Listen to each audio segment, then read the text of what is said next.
prestes a completar 66 anos, o presidente Jair Bolsonaro vem sendo pressionado para tomar a vacina da Covid-19 quando chegar a vez. De acordo com o cronograma apresentado pelo então ministro da Saúde, Eduardo Pazuello, a faixa de idade do presidente será imunizada a partir de maio.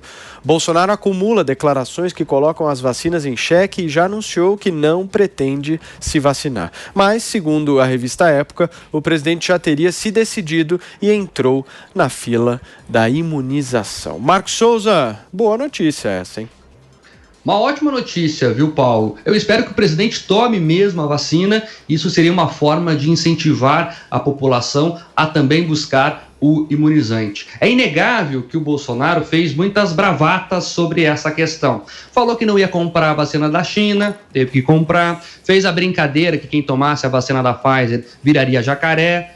Teve que fechar contrato com o laboratório, mas a realidade se impõe. E ele tomar a vacina é até um sinal que o governo admite sim falhas e está disposto a corrigir elas. Agora, mais importante do que saber se o Bolsonaro vai tomar ou não a vacina, até porque isso é uma escolha dele, e o presidente sempre defendeu a liberdade individual das pessoas em optarem em tomar a vacina ou não, e isso é muito importante, porque tinha muito político que queria fazer aí também bravata, proibir as pessoas de usarem transportes públicos, por exemplo, se não tomarem a vacina, né? O Aécio Neves, que ressurgiu lá das tumbas onde estava escondido, o Aécio Neves tinha que estar preso, inclusive, não está por causa da ajudinha do foro privilegiado, queria fazer projeto de lei para obrigar as pessoas a tomar a vacina, e isso é uma liberdade individual de cada um, é uma questão de consciência individual. Pois bem, mais importante de saber se o Bolsonaro vai tomar ou não a vacina é cobrar que os laboratórios agora entreguem as vacinas contratadas e que os estados e municípios ajudem aí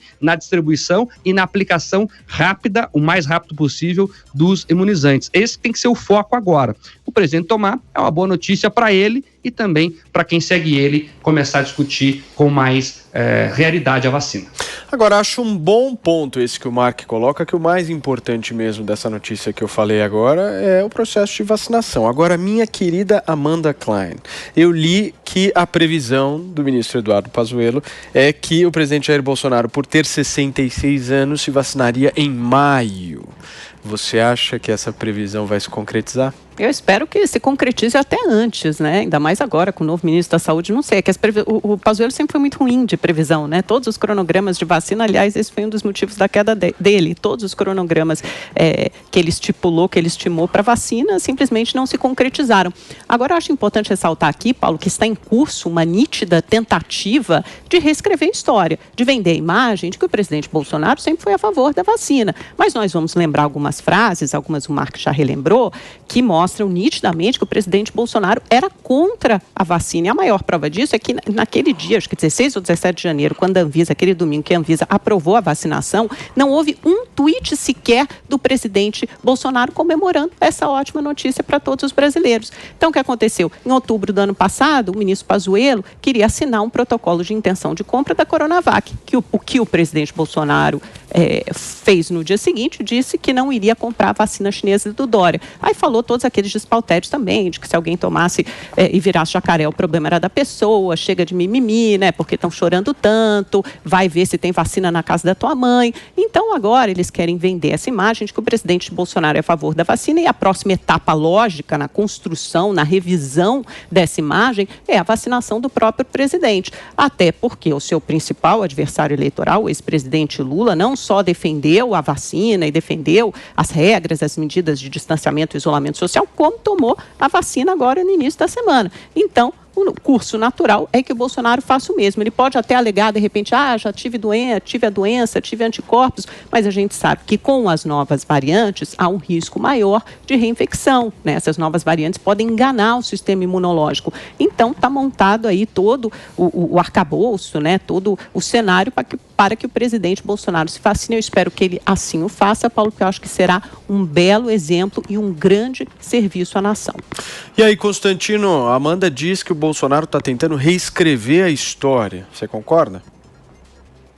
Olha, eu acho que ele mudou o tom e percebe que talvez tenha exagerado nesse tom antes, né? O presidente, ele tem esse jeitão meio tosco, meio direto, e que eu acho que, em boa parte, é o que atrai o público.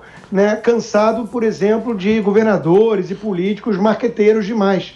Né? Essa questão da vacinação, por exemplo, é um bom exemplo para isso. Né?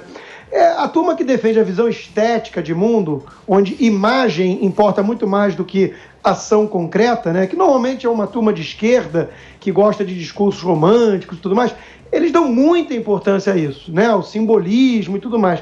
E outros não, né? Então, por exemplo, o presidente já teve a gripe, para ele foi uma gripezinha, né? Como para a imensa maioria das pessoas, né? Tem aí algumas questões de variantes novas e tudo mais que pode gerar dúvidas, mas enfim, se a gente for julgar por certa imprensa, parece que você testou positivo do Covid, você começa a contratar já o serviço de funerária.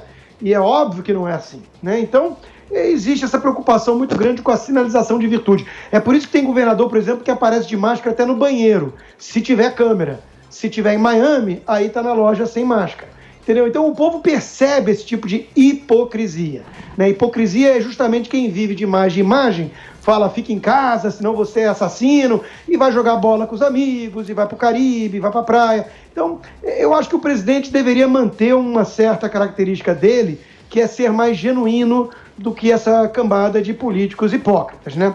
Quero só chamar a atenção aqui que existe uma desconfiança legítima com vacinas. Foram feitas às pressas, pulando etapas. Veja que vários países na Europa suspenderam lotes da AstraZeneca, porque teve coagulação no sangue, teve problemas. Veja que na Alemanha, o país liderado pela Angela Merkel, a mulher da ciência, né, 1/3 apenas das vacinas disponíveis foram aplicadas até o começo de março.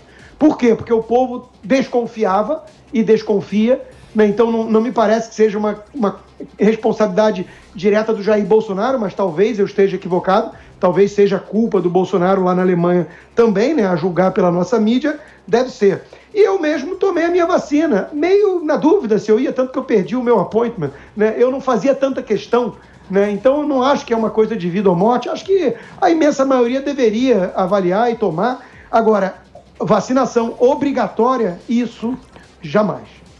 Amanda.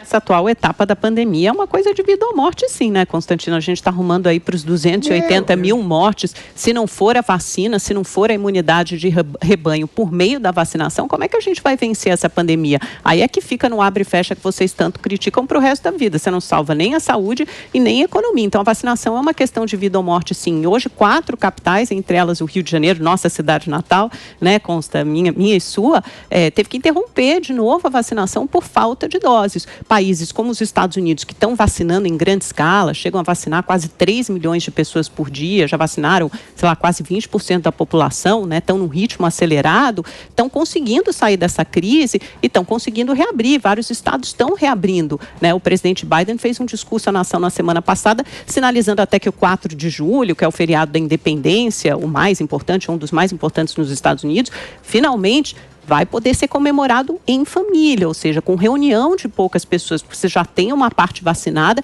e os casos estão caindo muito. Então, é um sinal de que a associação das duas coisas, das duas estratégias, medidas de restrição, que foram adotadas em vários estados, junto com a vacinação, é extremamente eficaz e faz com que a economia e a vida das pessoas possa minimamente voltar ao normal.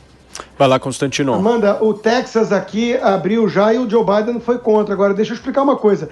Os Estados Unidos já vinham vacinando antes com o Trump. O que realmente mudou aqui nos Estados Unidos foi o comando da nação. Né? Quando sai o Trump e entra o Joe Biden, um esquerdista, a mídia adota uma postura e uma narrativa totalmente diferente. Te dou um exemplo. A CNN, né, que alguns apelidam de Clinton News Network, uma emissora simpática à esquerda, né, tirou o quadro de óbitos acumulado, né, da pandemia durante sua cobertura diária. Então, o que mudou mesmo, para valer, Amanda, foi a postura da mídia.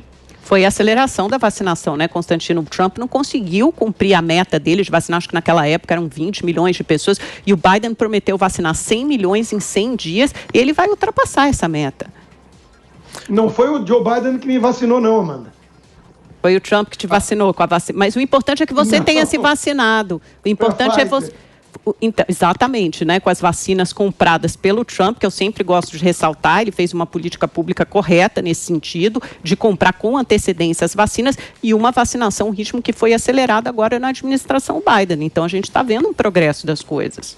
Mark, vejo que você quer falar. Vamos trazer a discussão aqui para o Brasil de novo, rapidinho, porque, veja, a Amanda sempre gosta de lembrar que faltam vacinas, né, e tenta acreditar isso exclusivamente ao governo federal. E nós sempre dizemos aqui, o governo realmente vacilou, teve uma letargia lá no começo. Mas agora o problema é mundial, Amanda. A Europa também não está recebendo vacinas. Itália, por exemplo, está processando a Pfizer por não entregar lá imunizantes. Outros países do mundo também estão com problemas para receber as vacinas. Então, nós temos que enquadrar o Brasil nesse contexto mundial e lembrar que somos o 5º país do mundo que mais vacinou no número global até agora. E aí não adianta fazer a comparativo por população, porque nós somos muito maiores do que muitos países que estão lá na frente nessa taxa por população, né? Temos dimensões continentais e estamos tentando fechar novos contratos. O problema é que os laboratórios também não estão entregando, é um problema logístico mundial.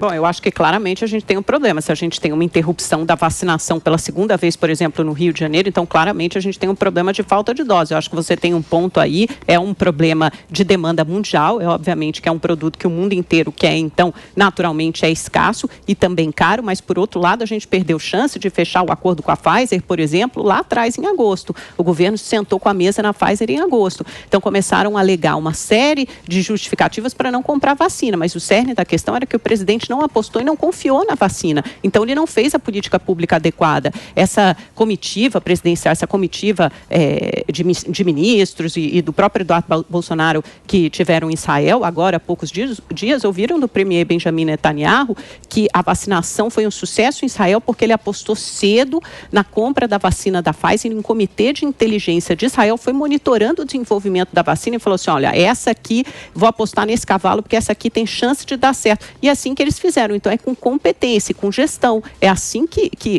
os bons gestores saem dessa crise.